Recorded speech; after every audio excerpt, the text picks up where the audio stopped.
Bem-vindo de volta. Estamos novamente com Pepe Escobar, autor e jornalista prolífico, para falar sobre o memorando de entendimento que deve ser assinado na sexta-feira entre os Estados Unidos e o Irã. Muito obrigado por estar aqui com a gente. Essa história extrema-se. Bom, obrigado mais uma vez.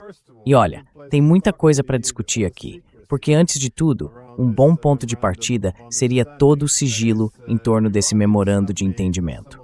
Os iranianos divulgaram parte das informações, enquanto os americanos parecem não estar mostrando suas cartas neste momento.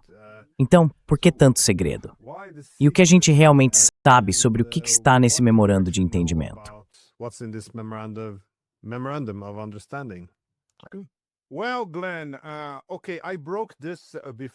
Bom, Glenn, tudo bem. Eu já tinha revelado isso antes, mas agora estou contando para você e para o seu público aqui no seu canal.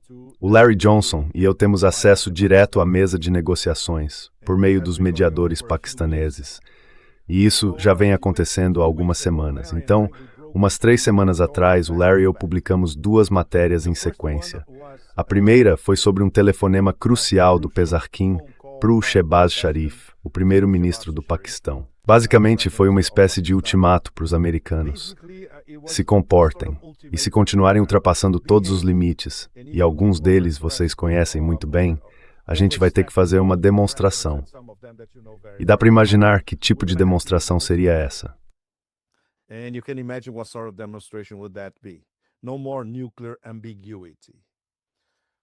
Chega de ambiguidade nuclear. Pois é, os americanos leram aquilo e ficaram muito irritados. 3 dias depois, a gente revelou outra história sobre o Acordo de Islamabad. Ele estava praticamente, não dá para dizer que já estava assinado, carimbado e entregue, para lembrar o Stevie Wonder, mas estava prestes a ser assinado. Uma das nossas fontes americanas confirmou para a gente que o Trump tinha um acordo parecido na mesa, pronto para ser assinado 6 vezes, e sempre desistia na última hora. Essa notícia de última hora explicava como o memorando estava sendo articulado, e isso veio dos próprios paquistaneses que estavam na mesa, os negociadores.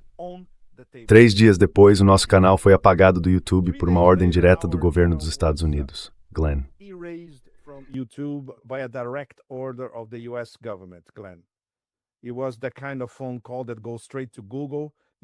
Foi aquele tipo de ligação que vai direto para o Google. Tirem essas pessoas do ar. Então agora a gente está de volta com um canal bem pequeno, reconstruindo o que conseguimos montar em 2 ou 3 semanas. O canal se chama Transition Protocol. E o que diferencia ele de milhões de outros canais no YouTube é que a gente recebe as informações direto de quem realmente manipula esses dados, ou de quem faz a ponte entre as fontes. Então não são só os mediadores paquistaneses entre o Irã e os Estados Unidos. Isso pode ser confirmado com fontes nos Estados Unidos, no Irã, na Rússia e eventualmente na China, ou pelo menos com pessoas na China que têm acesso a informações privilegiadas. O que a gente soube neste fim de semana foi essencial.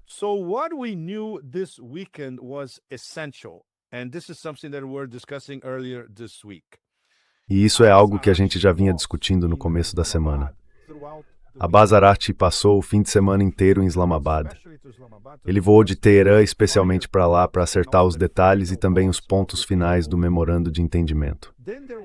Aí aconteceu o ataque israelense em Dahiyeh, o subúrbio xiita ao sul de Beirute. Então, os iranianos, por meio dos paquistaneses, e eles estavam juntos em Islamabad discutindo, Araghchi disse para os paquistaneses, olha, mandem um aviso para os americanos agora. Se Israel não parar o que está fazendo em Dahiyeh e no resto do Líbano, a gente já está com o dedo no gatilho, literalmente, contra Israel. A resposta da Casa Branca dessa vez foi praticamente imediata. Ok, chega, vamos assinar o memorando. E claro, as pessoas que estavam ali conversando não estavam falando diretamente com o Trump.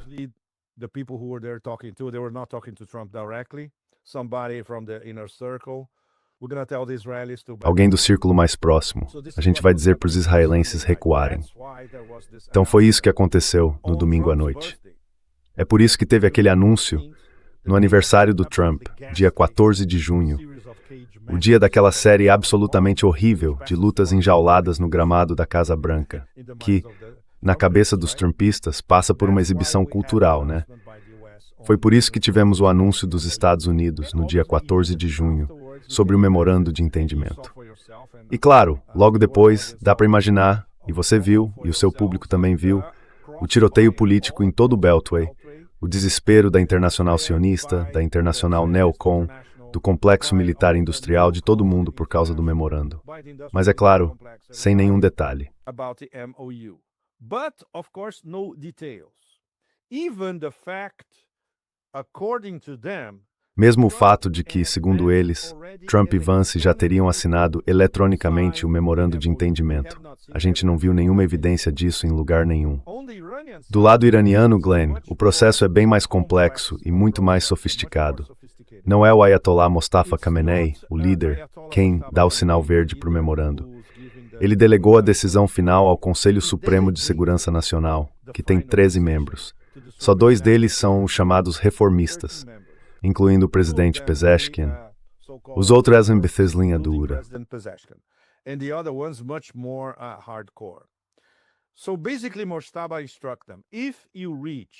Basicamente, o Mostafa instruiu o grupo assim: se vocês, os 13, chegarem a uma maioria sólida entre si, digamos 9, 10, 11, por aí, estão autorizados a assinar o memorando de entendimento. E é por isso que até agora, hoje é quarta-feira, não temos uma confirmação oficial de Teherã de que o documento já foi assinado. Então, provavelmente, isso vai ficar para o último minuto, lá em Genebra, na sexta-feira. E é bem possível que o próprio Ghalibaf assine na sexta. É aí que estamos neste momento. Como dá para ver, as idas e vindas estão intensas, mas os iranianos continuam mantendo a calma, como fizeram antes dessas últimas 2 semanas. Vamos colocar assim, eles deixaram bem claro para os americanos que não estão com pressa. Eles levaram o Trump a um ponto de exasperação em que ele ficou completamente fora de si. E quando perceberam que havia uma chance real de assinar, que estavam prontos para isso, no domingo, aconteceu o incidente com os israelenses.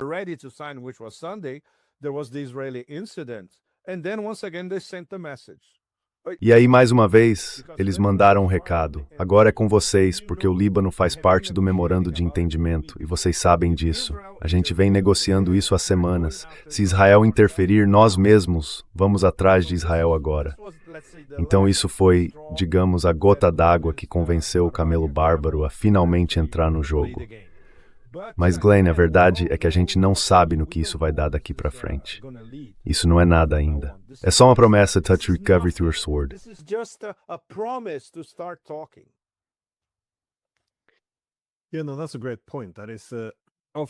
Esse é um ótimo ponto. Muitas vezes isso é apresentado como um acordo, como se fosse trazer paz, mas na verdade vai abrir 2 meses de negociações. Mas eu fico curioso, uma das principais coisas que pode atrapalhar tudo isso é que é muito difícil nos Estados Unidos o Trump conseguir vender essa ideia para o próprio público dele. Mesmo o início do cessar-fogo foi baseado na ideia de que, pelo menos, serviria como ponto de partida para começar a partir do plano de 10 pontos dos iranianos.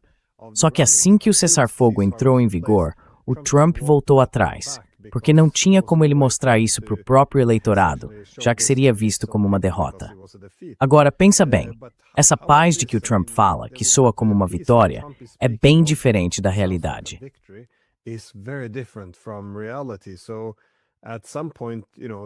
Em algum momento, o texto real desse memorando de entendimento vai ter que vir a público. E vai ser muito difícil para o Trump continuar posando de homem forte, aquele que ainda pode zombar do Obama por causa do acordo nuclear, quando isso, em todos os critérios, é um enorme retrocesso para os Estados Unidos. Tá tudo bem, mas nenhum dos objetivos dele foi alcançado. E os iranianos, com certeza, vão sair por cima nessa história, e de forma bem significativa. Então, como é que o Trump vai chegar para os falcões dele, para todo o grupo dele, e basicamente admitir que a guerra foi um fracasso enorme? A gente esgotou nosso arsenal, estamos numa posição muito mais fraca agora do que antes, e os iranianos vão sair muito fortalecidos. Quer dizer, ele vem chamando essa guerra de um grande sucesso desde o primeiro dia.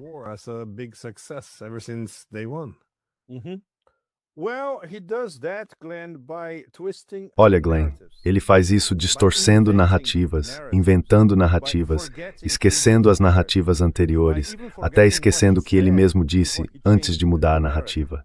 Esse é o modo de operar dele.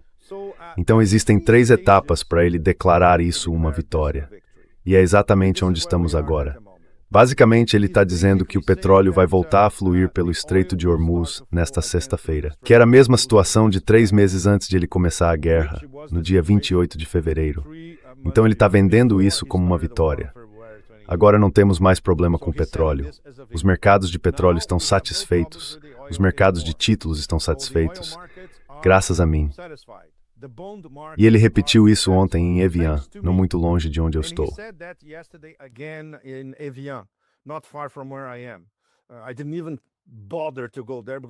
Eu nem me dei ao trabalho de ir lá, porque seria uma completa perda de tempo. Ele realmente disse isso ontem. Eu encerrei 10 guerras ontem.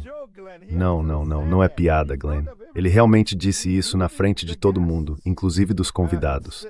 É impressionante que haja 4 países do BRICS no G7 como convidados: Índia, Brasil, Egito e Emirados Árabes Unidos. Ou seja, o G7 está desesperado. Eles precisam convidar os BRICS para o encontro, para tentar ser um pouco menos irrelevantes do que já são. Enfim, ele também disse: eu sou o chefe. E não foi ironia, ele entrou na sala, todo mundo já estava lá olhando para ele e ele disse: eu sou o chefe. E eles riram assim, meio nervosos, porque sabem que ele é mesmo o chefe.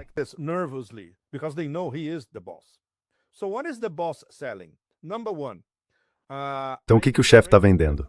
Primeiro, eu liberei o fluxo livre de petróleo no Estreito de Hormuz, algo que todos nós já tínhamos antes da guerra. Segundo, os mercados de petróleo estão voltando ao normal, os mercados de títulos também estão voltando ao normal. Ou seja, missão cumprida, mesmo sem subir num porta-aviões como o W. E terceiro, ele está ganhando tempo. Essa é a parte mais importante. Ele está ganhando tempo. Ninguém sabe exatamente para quê, certo? Basicamente para rearmar os Estados Unidos, porque a guerra pode ser retomada a qualquer momento depois das eleições de meio de mandato. Antes dessas eleições, não vai haver retomada da guerra. O que ele quer, na verdade, é conter os danos ao seu capital político nesse período que antecede as eleições de meio de mandato.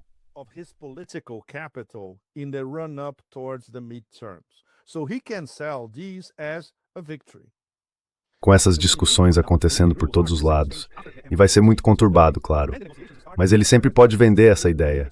Olha, nós queremos a paz e o Irã é que não quer paz. Eles não querem assinar nada e por aí vai. And Iran doesn't want peace. They don't want to sign anything and all that. And he is absolutely convinced he can sell that to. E ele está completamente convencido de que pode vender isso para a opinião pública interna como uma vitória. E aí, sabe, tentar reduzir um pouco as perdas nas eleições de meio de mandato. É isso. Mas o grande panorama, Glenn, aquele que você, eu e muita gente estuda, a grande guerra na Eurásia ou contra a Eurásia, isso não vai mudar. Vai só desacelerar um pouco. Porque, obviamente, isso é uma derrota estratégica enorme da aliança entre Estados Unidos e Israel contra o Irã. Não dá para disfarçar isso. Só dá para vender como vitória para completos imbecis. Mas ele vai tentar com todas as forças. E muita gente, até dentro dos Estados Unidos, não vai se convencer. And a lot of people, even inside the US, won't be convinced. And especially E especialmente os neocons e o complexo industrial militar já estão, você sabe, em total fúria contra isso. Mas ganhar tempo nos próximos 2, 3, 4 meses é algo que favorece muito ele. Os iranianos não têm nenhuma ilusão sobre isso. E todo mundo do Galibaf aos comandantes da Guarda Revolucionária está dizendo: olha, estamos atentos a cada movimento, e se tentarem qualquer coisa, o dedo já está no gatilho. E isso é absolutamente correto. Eles não mudaram de posição. Se nesse meio tempo, tipo nos primeiros 30 dias do memorando de entendimento e provavelmente na primeira parte dos 60 dias de negociação, eles conseguirem algum alívio nas sanções,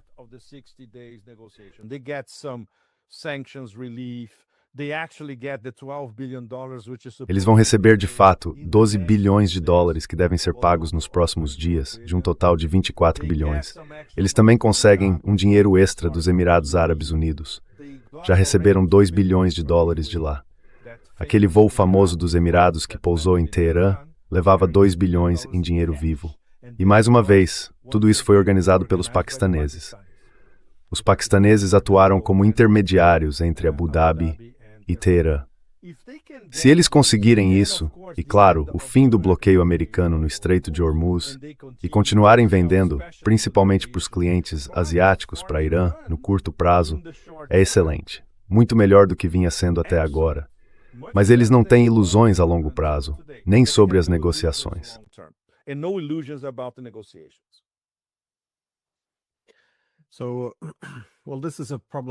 Então, olha, esse é um problema para os Estados Unidos.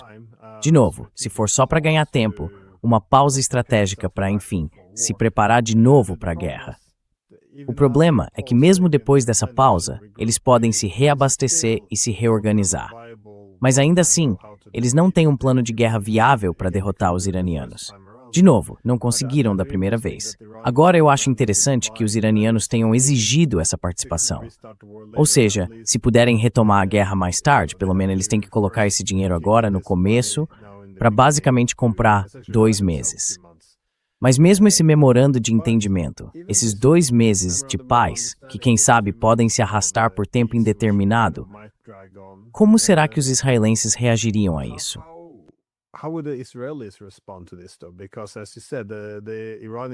Porque, como você disse, os iranianos deixam bem claro que consideram o Líbano parte disso. Ou seja, eles não vão aceitar um acordo de paz que, na prática, permita que Israel e os Estados Unidos acabem com o Líbano agora, para depois voltarem a uma guerra com o Irã mais tarde. Eles não gostam dessa ideia. Eles entendem bem a sequência que seria ideal para eles.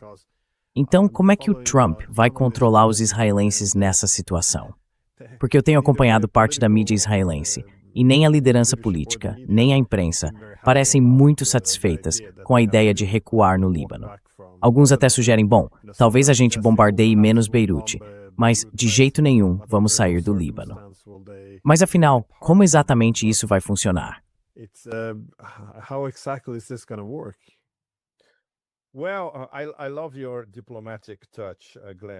Eu adoro o seu toque diplomático, Glenn. Mas eu prefiro ir de AC/DC, algo bem pesado, tipo Highway to Hell. Enfim, se você olhar a mensagem que os iranianos enviaram aos americanos no domingo, dá para ver claramente como eles vão reagir. Basicamente, eles estão dizendo para os americanos, olha, o Líbano, o Hezbollah, tudo isso faz parte do memorando de entendimento.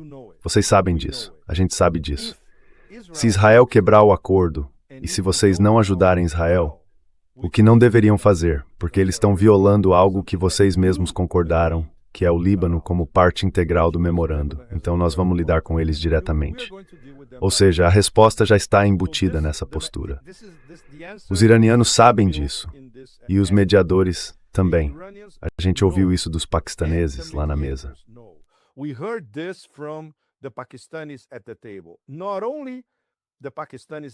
Não são só os paquistaneses na mesa, mas também outros atores com quem eles estavam conversando, especialmente o Catar e a Arábia Saudita, e o mais importante, além dos Emirados Árabes Unidos.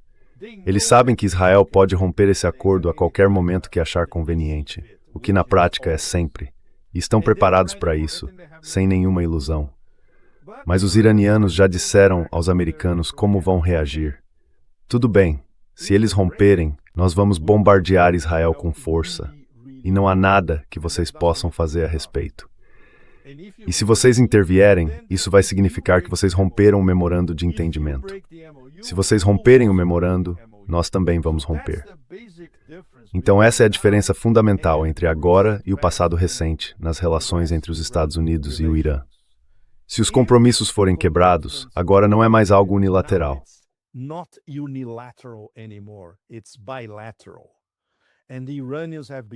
É bilateral.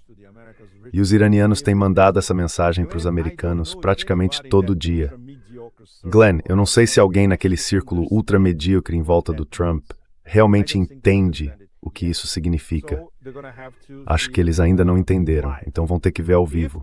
Se o bombardeio de Dahieh continuar, principalmente, e o plano israelense para Dahieh for um Gaza 2.0, não se engane. Eles querem ocupar o sul do Líbano de forma permanente e transformar Dahieh numa nova Gaza. Se isso continuar, Os iranianos já disseram que de jeito nenhum. Então, como é que o governo Trump vai reagir a isso? O Trump está disposto a bombardear o próprio memorando de entendimento que ele está vendendo como uma vitória neste exato momento.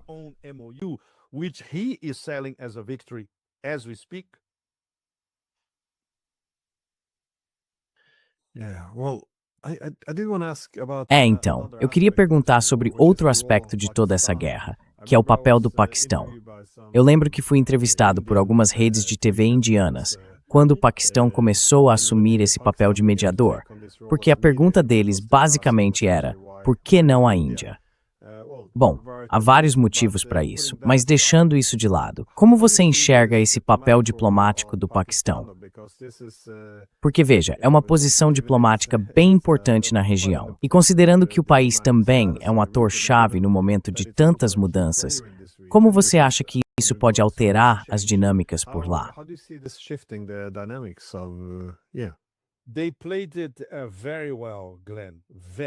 Eles jogaram muito bem, Glenn. Muito, muito bem mesmo. Na verdade, ninguém esperava que eles fossem conseguir. E claro, muitos de nós, analistas independentes, temos sérias reservas em relação ao atual governo do Paquistão. Mas isso é outra história. Agora, se a gente olhar pela ótica da Realpolitik e pelos fatos concretos e pelos resultados que eles conseguiram como mediadores, é realmente impressionante. A gente ouviu que todo o alto escalão do governo paquistanês está envolvido na mediação. Literalmente todo mundo que importa. Então não é só o primeiro-ministro, o general Asim Munir e o ministro das Relações Exteriores, Dar, é todo mundo. E por que eles conseguiram fazer isso? Por vários motivos. Um deles, relações muito boas com o Irã.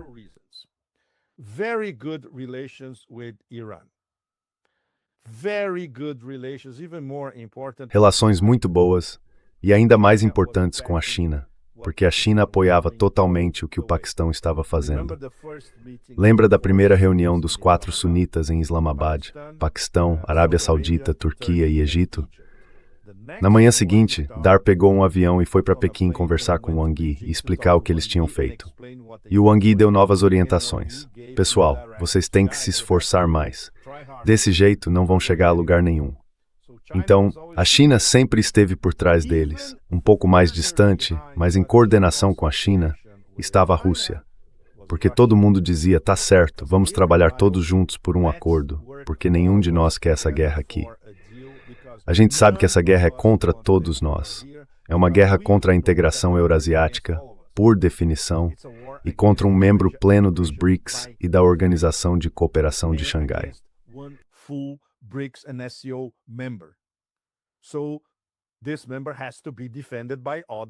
Então, esse membro precisa ser defendido pelos outros países do BRICS e da Organização de Cooperação de Xangai.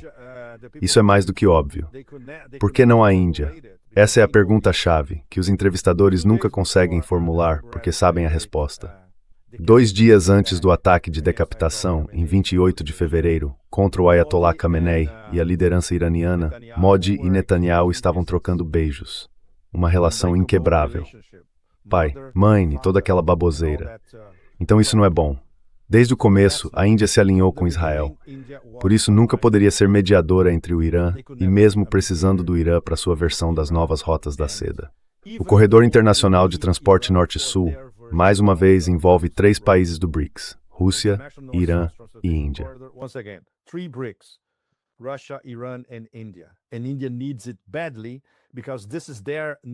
E a Índia precisa muito disso, porque essa é a nova rota da seda deles em direção ao Afeganistão e à Ásia Central, usando o porto de Chabahar. Então eles se traíram mais uma vez, o que aliás os indianos são especialistas em fazer, né? Enquanto isso, com o apoio da China, com o total apoio da China, o Paquistão estava muito ocupado organizando esse alinhamento entre Irã, Paquistão e China. Não só geopolítico e diplomático, mas também geoeconômico. E é aí que as novas rotas da seda e a integração eurasiana entram em cena de novo. É o nosso tema favorito, no seu trabalho e no meu há quase 2 décadas. A rota terrestre mais curta entre o Irã e a China para o comércio não passa pela Ásia Central.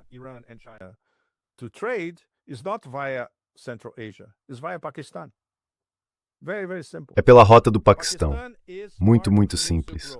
O Paquistão faz parte da nova Rota da Seda, o corredor econômico China-Paquistão, Kashgar, Islamabad, atravessando o Baloquistão até o porto de Gwadar. O Irã faz parte do corredor internacional de transporte norte-sul, usando novamente Chabahar como porto principal para chegar à Índia.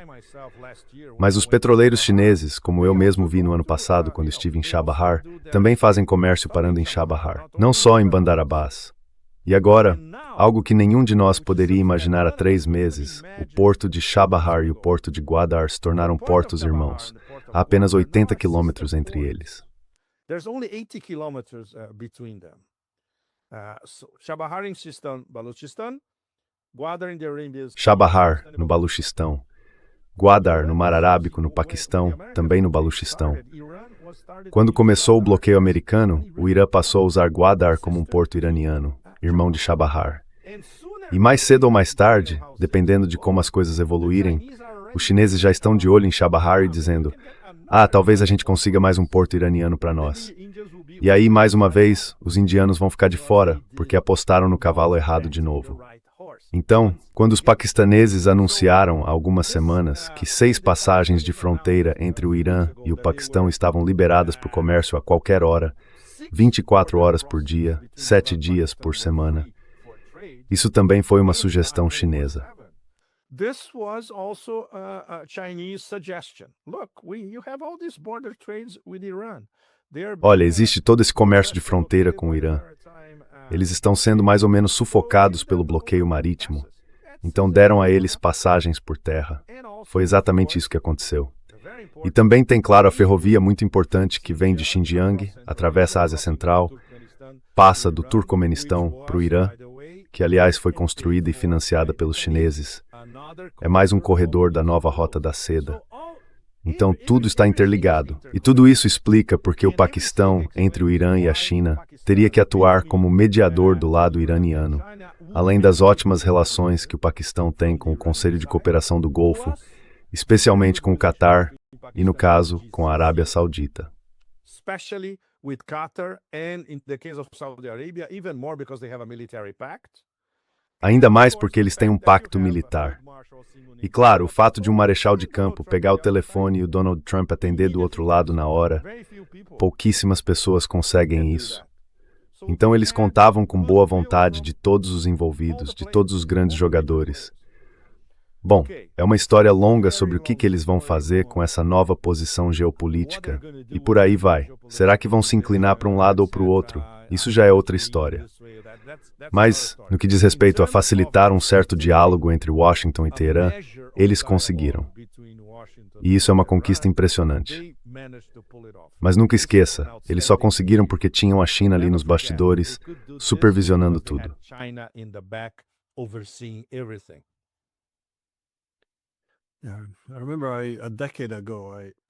Eu me lembro que há uns 10 anos escrevi um livro sobre isso.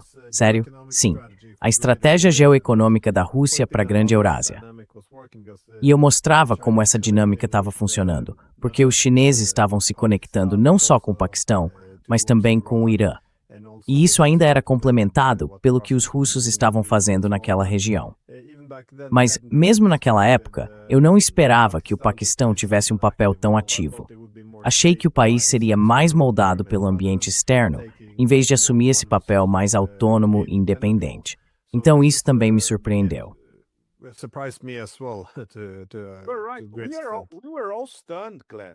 A gente ficou completamente surpreso, Glenn. Todo mundo ficou, de verdade. Então tá, temos que reconhecer o mérito deles nisso. E claro, eles têm os próprios motivos. Eles querem, de certa forma, pacificar o Baloquistão, que é uma região bem complicada, com o movimento de libertação do Baloquistão, os separatistas e tudo mais, fazendo fronteira com o Irã. Eles querem mais, querem energia do Irã, o que é muito, muito importante. E isso leva a uma história que muita gente estava acompanhando ontem. Pelo menos uns 15 anos atrás, o gasoduto Irã-Paquistão, que os americanos nunca deixaram seguir adiante.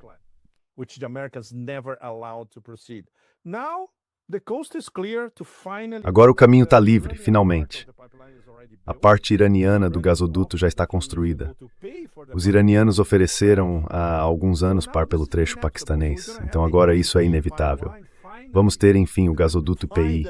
Finalmente. Essa é uma daquelas novelas intermináveis sobre gasodutos. Mas desta vez parece que vai ter um final feliz. Eles precisam do Irã para isso.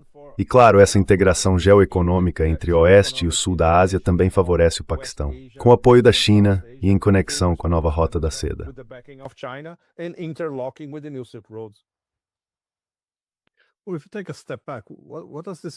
Bom, se a gente parar para pensar, o que isso significa em termos de como os Estados Unidos vão ter que se ajustar a essa nova realidade? Quer dizer, eles não vão gostar disso. Provavelmente vão resistir com todas as forças, claro. Mas chega um ponto em que ignorar a realidade sai muito caro. E agora a gente está vendo os Estados Unidos reduzindo suas forças na Europa e também, acho que em menor escala, no Oriente Médio. Parte disso é forçada, claro, já que algumas bases deles foram bombardeadas nos países do Golfo. Mas também, em algumas frentes que estavam montando contra o Irã, parece que estão recuando agora.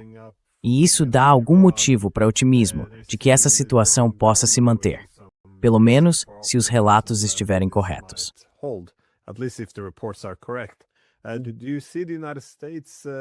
E você acha que os Estados Unidos estão, digamos, recuando da Europa e do Oriente Médio?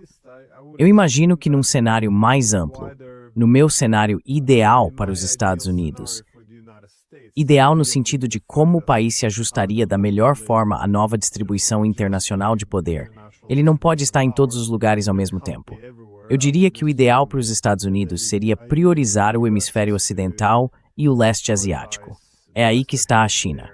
Quando eu digo ideal, não é num sentido normativo, mas pensando na distribuição de poder no sistema internacional, em onde o país quer concentrar sua força. Em outras palavras, ele teria que reduzir sua presença no Oriente Médio e na Europa. No começo, não parecia que queria fazer isso, mas agora parece que está sendo forçado a seguir por esse caminho. Ou você interpreta a situação de outro jeito?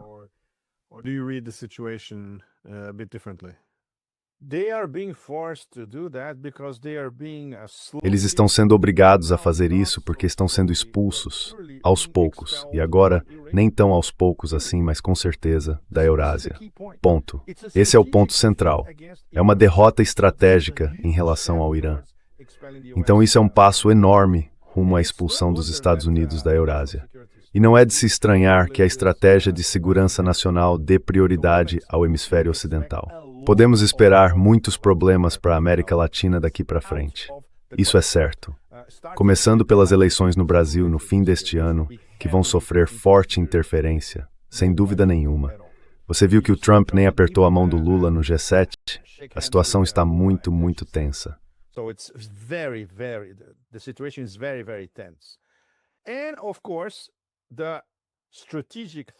E claro, a ameaça estratégica número 1, de acordo com a plutocracia que comanda os Estados Unidos, é a China.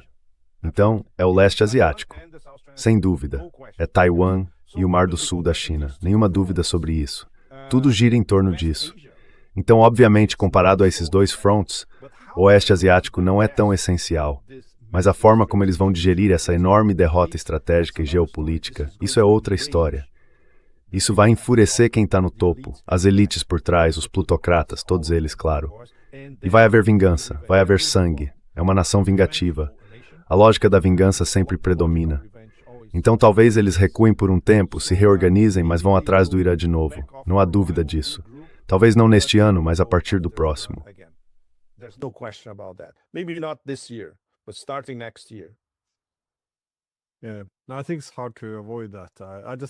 Acho que é difícil evitar isso. Eu simplesmente não consigo imaginar os Estados Unidos desistindo assim. Quer dizer, eu me lembro de todos aqueles comentaristas na TV americana, em todas as emissoras, repetindo o mesmo slogan quando as coisas começaram a dar errado na guerra contra o Irã. Todos diziam em coro: é uma dor de curto prazo por um ganho de longo prazo. Esse era o discurso. Mas está se mostrando uma dor de curto prazo para, na verdade, uma derrota estratégica de longo prazo. Está ficando bem feio. Mas, de novo, ninguém quer assumir responsabilidade política por isso. E ninguém quer se ajustar a esse novo papel reduzido no mundo. Ainda mais levando em conta, com Israel ali também, a situação fica muito sensível politicamente. Eles não conseguem aceitar essa derrota, mas, por outro lado, também não há muito que possam fazer.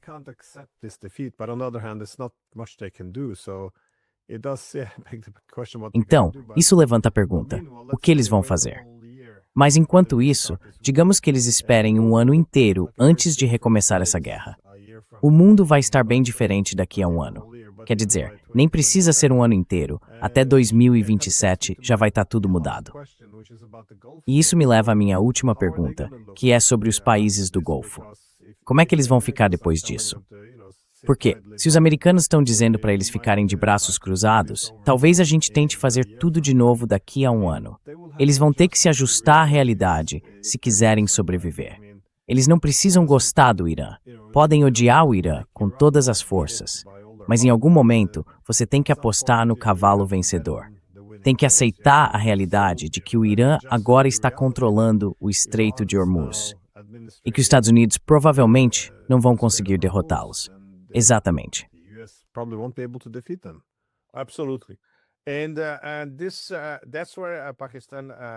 E é aí que o Paquistão entra de novo, porque eles já estão trabalhando nisso. Eles têm canais de comunicação muito bons com todas as monarquias do Golfo. Estão mostrando para elas: olha, nós levamos a sério as suas preocupações, as suas recomendações, as suas sugestões para conseguir o memorando de entendimento e fazer as negociações avançarem. Eles estavam ouvindo não só o Irã, mas todos vocês ao mesmo tempo e tudo mais. E claro, eles entendem isso. O Catar entende muito bem, o MBS entende muito bem, e a relação entre o MBS e Islamabad é muito, muito próxima. O pacto militar e por aí vai. Aparentemente já existem cerca de 8.000 soldados paquistaneses na base aérea Príncipe Sultão, na Arábia Saudita, com vários caças estacionados lá.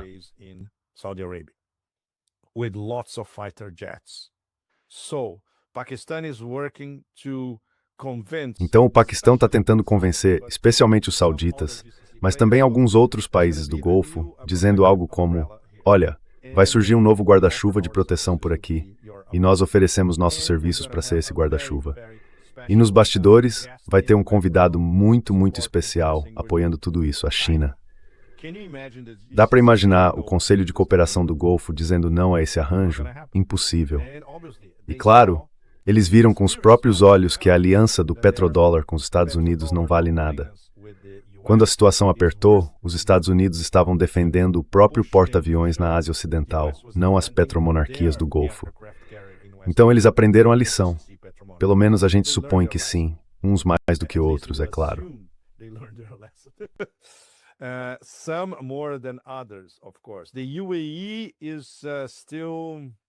Os Emirados Árabes ainda... Os negociadores paquistaneses, eles disseram algo para o Larry e para mim, mais ou menos um mês atrás, que ficou na minha cabeça. Eles falaram: olha, espera um pouco. Espera uns 3 meses. Os Emirados vão ver para que lado o vento está soprando e também vão querer chegar a um entendimento com o Irã. Então eu fiquei com isso na cabeça o tempo todo, porque já está acontecendo, de certa forma. Eles não estão mais tão hostis ao Irã como estavam há um mês. E claro, eles vão ter que conviver com o Irã como a principal potência naquela parte do Oeste Asiático. Não tem como fugir disso. Caso contrário, é muito simples. Os iranianos disseram para os seus chefes: olha, a gente já destruiu o modelo de negócios de Dubai. Para destruir o modelo energético de Abu Dhabi, para nós é muito, muito fácil.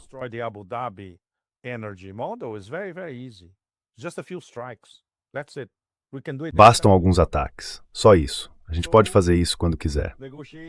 Então, mesa de negociação de novo, agora entre o Conselho de Cooperação do Golfo e o Irã, com o Paquistão no meio, servindo de intermediário. Perfeito. E mais uma vez, voltando ao que você estava dizendo, as suas preocupações. Será que os Estados Unidos vão admitir que essas são as novas regras do jogo na região? Eles nunca vão admitir.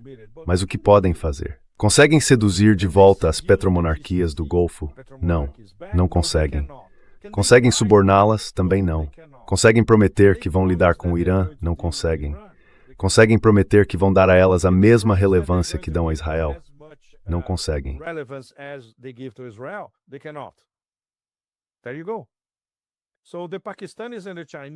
Pois é. Então os paquistaneses e os chineses estão mais uma vez pensando no longo prazo. Esse guarda-chuva de proteção vai mudar, claro. E o Irã está de olho nisso, e como a China está envolvida, eles se sentem relativamente confortáveis, porque acreditam que isso não vai se voltar contra eles no futuro. O papel da China por trás de tudo isso é absolutamente essencial. Mas esse é um caso muito complicado, Glenn.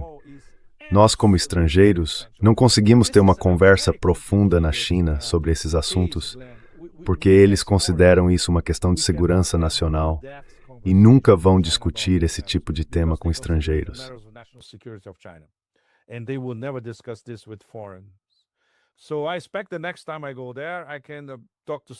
Então, eu espero que da próxima vez que eu for lá, eu consiga conversar com alguns dos meus, digamos, antigos contatos militares, por assim dizer. Eles devem ter algumas informações, porque ainda conhecem gente dentro da máquina do governo, certo? Mas isso vai levar um tempinho. Agora, mais uma vez, eles são verdadeiros mestres em aplicar Sun Tzu. Não precisam levantar um dedo nem disparar um tiro. E no fim, conseguem o que querem com as conexões que têm e, claro, jogando Go. Eles talvez jogam Go uma maneira artesanal tão adequada. A vez serious states e aí que nos americanos vai guerra assim. They were encircling the Americans in a way the Americans didn't even see it coming. Pois é, essa é a questão. Quando eles foram para a guerra contra o Irã, os americanos esperavam uma vitória rápida. Mas acho que pouca gente percebeu que eles também estavam apostando toda a aliança dos estados do Golfo. Porque, bom, não era só o risco das bases americanas serem bombardeadas, mas também o fato de a garantia de segurança parecer muito menos convincente. E se a aliança dos estados do Golfo começar a desmoronar, isso significa que o sistema do petrodólar também começa a ruir. Se isso acabar, a bolha da inteligência artificial não se sustenta. E aí toda a estrutura, a guerra de IA e a guerra econômica com a China, tomam um rumo muito sombrio para os americanos. Há um enorme potencial de colapso aqui, e isso parece cada vez mais provável. De novo, eu não quero fazer previsões porque esse é um péssimo momento para isso. Muita coisa acontecendo ao mesmo tempo, e nenhuma variável se mantém constante. Não é um bom momento para prever nada, mas dá para ver que as coisas estão se desfazendo nas bordas. Acho que isso não vai terminar muito bem. Alguma palavra final? Any final words? Bom, todos nós estamos muito curiosos para ver se vão acontecer negociações de verdade, mesmo nessa primeira fase de 30 dias do memorando de entendimento. Então é aí que a gente está agora. Eu acho que, depois de alguns dias, todos nós vamos ter uma ideia mais clara se os americanos estão realmente dispostos a discutir todos os 14 pontos, ou se isso é só uma forma grosseira de ganhar tempo. Acho que, em termos de previsão, Glenn, é o máximo que dá para dizer por enquanto.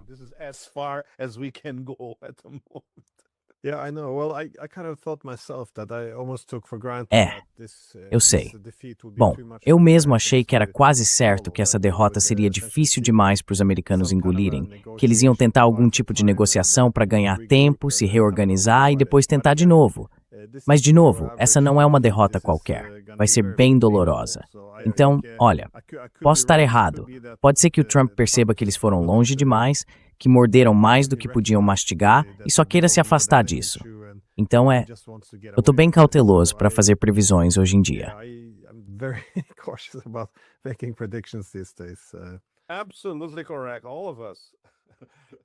Exatamente. Todos nós. Para usar uma expressão bem chinesa, estamos só observando da margem enquanto o corpo passa flutuando pelo rio. É aí que a gente está nesse momento.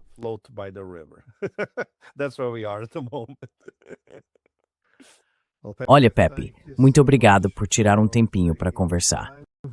Sempre um prazer, Glenn. Vamos marcar mais snanits, Smod. Com certeza. Valeu, Bri, tchau. Bye.